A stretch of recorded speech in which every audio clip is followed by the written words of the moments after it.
So the next metric we're going to talk about is the torso metric. So a lot of times you might think of torso, pelvis. They really move in 3 planes of motion in the swing. So if we use sort of the technical terms, we think sagittal, but really that's just sort of forward and back. So if we're thinking of torso, it would be this move, right? We can think of frontal, which is side to side. So we're thinking of this move with the torso, and then transverse, which is just rotation. So we're thinking of this move. So one of the awesome metrics that it measures is forward bend and side bend of the torso. One thing that maybe you've heard is that we'll have a little bit of a hinge, right? We have an implement, we have a bat that we have to get to the ball. And so in the swing, it is important that there's a little bit of a hinge position. So you'll see this sort of forward move of the chest to come down, or the torso. And then one thing that we might have talked about, or you might have heard, is that in order to get the bat where it needs to be, we want to hold that angle. And so the way we do that in the swing is that we maintain it through side bend to be able to get to the ball.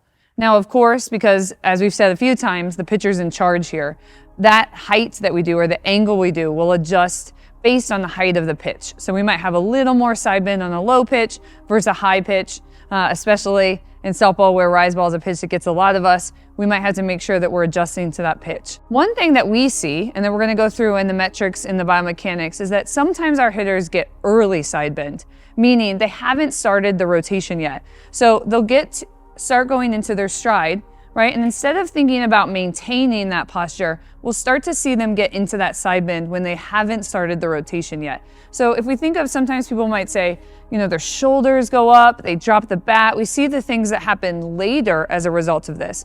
But really what's happening is that they're starting to break posture too early. And so we're getting into this side bend. So sometimes you'll see like a big C on these hitters. So that's definitely something that we will want to attack. If we think about rotation as we're going to the pitcher, we want to be as stacked as possible, right? So for hitting, that means yes, we're in a hinge, but otherwise thinking of like head, you know, out, so that the bottom part of my body, and I'm rotating right around that pull. So any break of that, whether it's coming from a break of that, I'm hanging back a little bit, I'm going too forward, my hips are coming back under, whatever it is, any break of that stack position is going to make my rotation not as efficient. And so if we think about what this looks like and then trying to rotate on this path, it's going to be harder, it's going to slow down my rotation.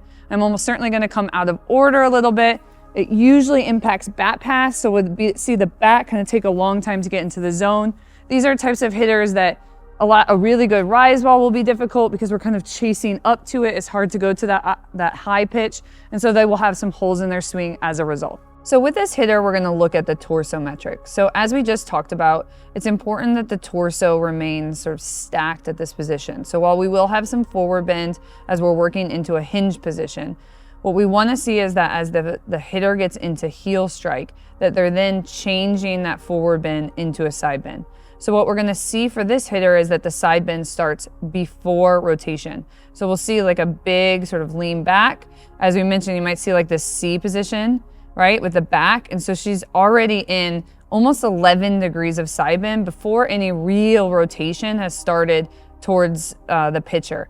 So then you can see what that does, the impact that has on the bat path, right? So this is something we might see like her shoulders coming up. There are some things we might see with our eyes on this, but we can see what it does to the posture when we get that early of side bend. And so as we mentioned before, you can kind of imagine just based on this, the bat is blending a little into the background, but if you can watch the path that then takes on the bat, when you know that in softball, one of the main pitches that we're trying to defend is a rise ball or something sort of high in the zone, you can see how this path would make this hitter chase that pitch up, right? So we're coming really up to that pitch. We're having a hard time staying on the top part of it, and it's impacting bat path because of it.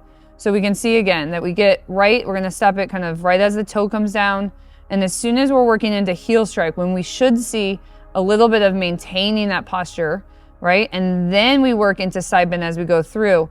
There's a lot of side bend happening early, right? So it's not necessarily matching the forward bend or helping her keep that posture. Instead, we're really working up into the zone. And so ultimately, the reason we care about metrics like this is because in hitting, we care what the bat's doing, right? We want to get power off. We want to hit the ball as hard as possible, but we also want to do it as often as possible. So anything with posture that impacts bat path and the way that the bat's coming into the zone is something that we're really going to want to pay attention to, because obviously that's going to make us then have a smaller zone that we can cover, struggle with certain pitches, not be able to get high pitches, swing on pitches, make bad swing decisions, swing early on pitches that we might see then go out of the zone. So again, side bend's good, right? So it's not to say that side bend is bad, but side bend needs to happen at the right time. And so we want to see side bend more as a replacement of forward bend. So for this hitter, we would want to see her in hinge and then just working to maintain that on a stacked position. And we can see how it's almost like a hyperextension or an extension through the back because of how early she's working into side bend.